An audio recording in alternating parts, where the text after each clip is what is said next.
Sir நான் என் பேர் Pragatheeswaran, SNS இன்ஸ்டியூஷன்லேருந்து வரோம். இப்போ எங்களுக்கு என்ன ப்ராப்ளம் ஸ்டேட்மெண்ட்னா, இப்போ ஒரு விவசாயத்தை பற்றி ஒரு ப்ராப்ளம் ஸ்டேட்மெண்ட். நீங்கள் உங்களோட கருத்துப்படி உங்களுக்கு என்ன அதில் ப்ராப்ளம் இருக்குதுன்னு நீங்கள் டீட்டெயிலாக எங்களுக்கு சொல்லுங்கள். விவசாயத்தில் எல்லாமே ப்ராப்ளம் தான்ப்பா.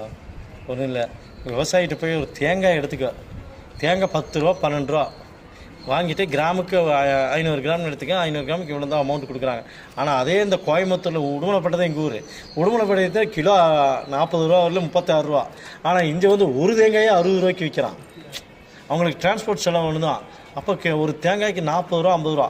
அங்கே ஒரு கிலோவுக்கு எடுத்துக்கிட்டிங்கன்னா தேங்காய் 3 காய் வரும். அதாவது அதனுடைய கிராம் கணக்கு, அப்புறம் இன்னொரு இது மொத்த ரேட் போட்டு எடுத்துக்குவாங்க, மொத்த வெயிட் போட்டு எடுத்துக்குவாங்க, டன்னேஜ் போட்டு எடுத்துகிட்டு வரும்போது அவங்களுக்கு டன்னேஜ் கம்மியாக தருது. அங்கே விவசாயத்துக்கு பணமும் கேட்டால் எங்களுக்கெல்லாம் இதை விற்று காசு விவசாயத்துக்கு கரெக்டாக பணமும் கொடுக்கறதில்ல. அதை இவங்க கடனுக்கு எடுத்துகிட்டு இவங்க ஒரு லாபத்தை பார்த்துட்டு அந்த பணத்தையும் அவங்க கொடுக்கறதில்ல. கொடுக்கறதுக்கு இவங்க இழுத்து பிச்சு 5000 2000 3000 பிச்சு அப்போ அங்கே இந்த விவசாயி என்ன பண்ணுறான், அங்கே நஷ்டப்படுறான். இதே மாதிரி தக்காளி, வெங்காயம், கடலை, ஏன்னா நாங்கள்லாம் பண்ணிகிட்ருக்குறோம். சுண்டல் கடை, அது கருப்பு சுண்டலெல்லாம் இருக்கிறதுனா சில நேரத்தில் இப்போ மிஸ்ட் எப்படி இருக்குது அதை பொறுத்தான். சில நேரத்தில் 1 மூட்டையும் வரும், சில நேரத்தில் ஏக்கராவுக்கு 9 மூட்டையும் வரும். அது ஏன்னா எங்கள் காட்டிலையும் நாங்கள் அப்படித்தான் பண்ணிகிட்ருக்கிறோம். 1 மூட்டை வர்ற இடத்துலையும் இதாகுது. ஆனால் அதையும் என்ன பண்ணுறான், இடையில இருக்க புரோக்கர்ஸு கடனுக்கு வாங்கிட்டு போயிடுறான். கடனுக்கு வாங்கிட்டு போய் அவன் விற்று காசு, அவன் மாடி மேலே மாடி வீடு கட்டிட்டான். இந்த என்ன பண்ணுறது, மருந்து அடிக்கிற கூட காசு இல்லை. இன்றைக்கி எத்தனையோ குடும்பங்கள் பார்க்குறீங்க. இதுதான் இன்றைக்கி இந்த நிலைமை. எல்லாமே அப்படித்தான். இது ஏன்னா இது ரெண்டாவது இதை ஸ்டாக் வைக்க முடியாது. ஸ்டாக் வைக்கிறதுக்கான வசதி விவசாயிகிட்ட கிடையாது. ஆனால் இவங்ககிட்ட இருக்குது. பெரிய பெரிய பஸாரு அந்த இதெல்லாம் பார்த்தீங்கன்னா ஏசி போட்டு அவன் எல்லாத்தையுமே வச்சுக்கிறான், ஃப்ரூட்ஸ் ஆகட்டும் எதாக இருந்தால். ஆனால் இவங்ககிட்ட அந்தளவுக்கு வைக்கிறதுக்கு ஸ்டாக். சரி என்னமோ ஆகட்டும், வீட்டு பசங்களை படிக்க வைக்கணும், மாட்டுகளுக்கு இது பண்ணணும், அதுக்காக என்ன பண்ணுறது, மாட்டுக்கு நேரமான மாட்டுக்கு மேவு வாங்கி கொடுக்கணும், விற்கணும், எல்லாமே அப்படித்தான். அப்போ என்ன ஒன்று, அவன் உடனே வாங்கி போட்டு வந்த காசை விற்று போட்டு இது. ஆனால் அடுத்த வெள்ளாமைக்கு அவன் மருந்து அடிக்கணும், இது வாங்கணும், சரி வர்ற காசை வச்சு இது பண்ணிட்டு இருக்கான். விவசாயியோட நிலைமை இதுதான். ஆனால் இடையில இருக்க புரோக்கர்ஸ் பார்த்தீங்கன்னா சரி லாபத்துக்கு, ஒரு உதாரணத்துக்கு ஒரு தேங்காய், வெங்காயம், தக்காளி இதெல்லாம் பார்த்தீங்கன்னா எல்லாமே அப்படித்தான். மற்ற இதாக இருந்தால் இப்போ பேக்கரியெல்லாம் பார்த்தீங்கன்னா எல்லாமே ஸ்டாக் வச்சுக்கலாம். இப்போ ஒரு ஐஸ் ஃபேக்ட்ரி வைக்கிறீங்க, ஐஸ் ஃபேக்ட்ரி 1 இயருக்கு ஸ்டாக் வச்சுக்கலாம். ரெண்டாவது பார்த்தீங்கன்னா ஒரு மைதா மாவு 42 ரூபாய்க்கு இன்றைக்கி பீஸா 900 ரூபாய்க்கு விற்கிறான். இது ஆனால் நஷ்டப்படுறது யார், விவசாயி தான். இவன் என்ன ஒரு 100 கிராமை வச்சு 900 ரூபாய்க்கு விற்றுட்டு போகிறான். அது நகரப்புற மக்கள் வாங்கி சாப்பிட்டு போயிடுறாங்க. இன்றைக்கி அவன் பார்த்தீங்கன்னா பேக்கரிக்காரன் பல கோடி சம்பாரிச்சிருக்கான்.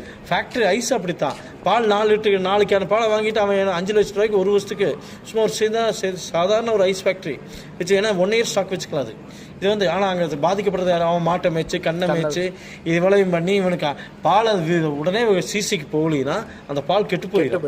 இவன் டவுன் இருக்கிறவனா அந்த கெட்டு போன பாலையும் பன்னீர் ஆக்கிடலாம். பன்னீர் பேக்கரியில் விட்டு சேல்ஸ் பண்ணிடலாம். விவசாயிகளுக்கு அது தெரியறதில்ல. தெரிஞ்சாலும் அதை எங்கே கொண்டு இது பண்ணுவான், பண்ண முடியாது. இவங்க நகர்ப்புற மக்கள் அப்படி இல்லை. 1 கிலோ பன்னீர் இன்றைக்கி கெட்டு போன பாலை வாங்கி அவன் பன்னீர் ஆக்கி அது எத்தனை ரூபாய்க்கு கிலோ என்ன ரேட்டுக்கு விற்கிறான்னு உங்களுக்கே தெரியும். அது நாங்கள் சொல்ல வேண்டியதில்லை.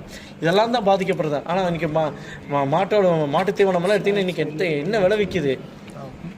அதனால் நான் நஷ்டப்படுறது விவசாயி தான். அதனால் அவங்களுக்கு அதாவது உருவாக்க தெரியுது, அதை அழிக்க தெரியறதில்லை.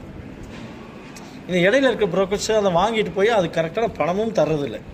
அதனால் அவன் என்ன பண்ணுறான், சரி என்னமோ ஆகட்டும். இப்போ நீங்கள் நிறைய பசங்க பார்த்தீங்கன்னா ஃபீஸ் கட்டுறதுக்காகவே திணறானுங்க. நெல்லை விற்று தர்றேன், அதை விற்று தர்றேன் சார், கட்டுறேன் கொண்டாந்து காலேஜில் சேர்த்திடுறாங்க.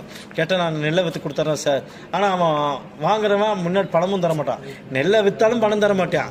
அதை விற்று அவன் ஒரு லாபத்தை எடுத்துட்டு அவன் அதில் கொண்டு வேறு இதில் இறக்கிடுவான். அதை இறக்கிட்டு என்ன பண்ணுவான், மறுபடியும் இதே பிரச்சனை தான். இதனால தான் விவசாயி பாதிக்கிறான். கரெக்டாக இல்லையா? ஆனால் இடையில இருக்க அவன் ஒன்றுமே உழைப்பே இல்லாமல் சம்பாதிச்சு அடுத்தவனுடைய கொள்முதலை வச்சு மேலே வந்துடுறான். இதுதான் மெயின் காரணம். ஓகேவா? தேங்க்யூ.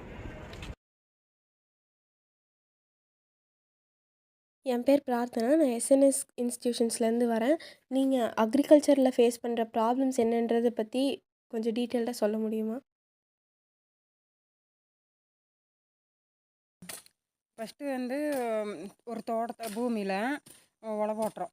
உழவு ஓட்டினதுக்கு அடுத்ததுக்கு பாத்தி கட்டுறோம். பாத்தி கட்டுறதுக்கும் ஆள் விட்டு பாத்தி கட்டுவேணும். அப்புறம் அதுக்கப்புறம் செடி நட்டுறோம். செடி வந்ததுக்கப்புறம் உரம் வைக்கிறோம். உரம் வச்சு பூ காயெல்லாம் வர்ற போது பூச்சி வந்துருச்சுன்னா மருந்து அடிக்கிறோம். அந்த மருந்து அடித்து அந்த காய்களை பொறிச்சு வியாபாரம் பண்ணணும். அந்த காய் பொறிக்கிறதுக்கு கூலி கொடுக்கணும், அந்த பாத்தி கட்டுறதுக்கு கூலி கொடுக்கணும், அந்த மருந்து அடிக்கிறதுக்கு செலவாகு, அந்த விதை வாங்குறதுலேருந்து செலவாகு. அப்புறம் ஒவ்வொன்றுக்கும் கூலி கொடுத்து பண்ணுவோம். பூச்சியெல்லாம் வந்துருச்சுன்னா மருந்து அடிக்கணும், ஒவ்வொரு டைமுக்கும் அப்புறம் களை எடுக்கணும். இத்தனை வேலை இருக்குதுங்க விவசாயத்தில். ஒரு வெள்ளாம் எடுத்து அந்த வியாபாரம் பண்ணுறதுக்குள்ளார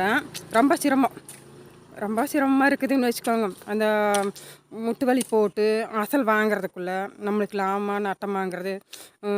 அழிஞ்சிருச்சுன்னா பூரா பூச்சியாக இருந்துருச்சுன்னா அழிஞ்சிரும், நம்மளுக்கு இப்போ நட்டம்தான் ஆகும். அது நல்ல முறையாக வந்துருச்சுன்னா கொஞ்சம் லாபம் கிடைக்கும். அது ஒவ்வொரு நாளும் காயெல்லாம் ஏதாச்சும் முத்திருமா, மழை வந்தால் போய் காட்டுக்குள்ளே போக முடியாதா, இந்த மாதிரி ப்ராப்ளமெல்லாம் இருக்குதுங்க. அது விவசாயத்தில் எடுத்து அந்த பொருளுக விற்பனை ஆகி கை காசு வர்ற வரலையும் நம்ம அதுக்கு செலவு பண்ணியே ஆகணும். சரி, என் பேர் ரகுராமன். எஸ்என்எஸ் காலேஜ் ஆஃப் இன்ஜினியரிங்லேருந்து வந்திருக்கேன். எனக்கு என்ன ஸ்டேட்மெண்ட் கொடுத்துருக்காங்க, ப்ராப்ளம் ஸ்டேட்மெண்ட். ஸ்மார்ட் அக்ரிகல்ச்சர்னு ஒரு ப்ராஜெக்ட் ஒன்று கொடுத்துருக்காங்க. எல்லாத்துக்கும் வணக்கம். நம்ம இப்போ இப்போ வீடியோவில் பார்த்தபடி நம்ம நிறைய ப்ராப்ளம் ஸ்டேட்மெண்ட்ஸ் கலெக்ட் பண்ணோம், நிறைய ப்ராப்ளம்ஸ் சொன்னாங்க.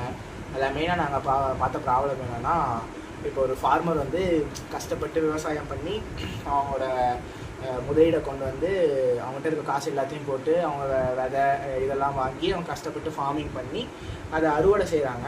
செஞ்சுட்டு இப்போ பெரிய பெரிய ஃபார்மர்ஸ் பார்த்திங்கன்னா அவங்க வந்து தனியாக அந்த மாதிரி விற்க மாட்டாங்க, வெளியே போய் அவங்களே போய் மார்க்கெட்ஸ் பார்த்து விற்கிற நாலேஜ் இருக்காது. அவங்க அடுத்த கல்டிவேஷனுக்கு சீசன் தகுந்த மாதிரி அவங்க க்ராப்லாம் கல்டிவேட் பண்ண ஆரம்பிச்சிருவாங்க.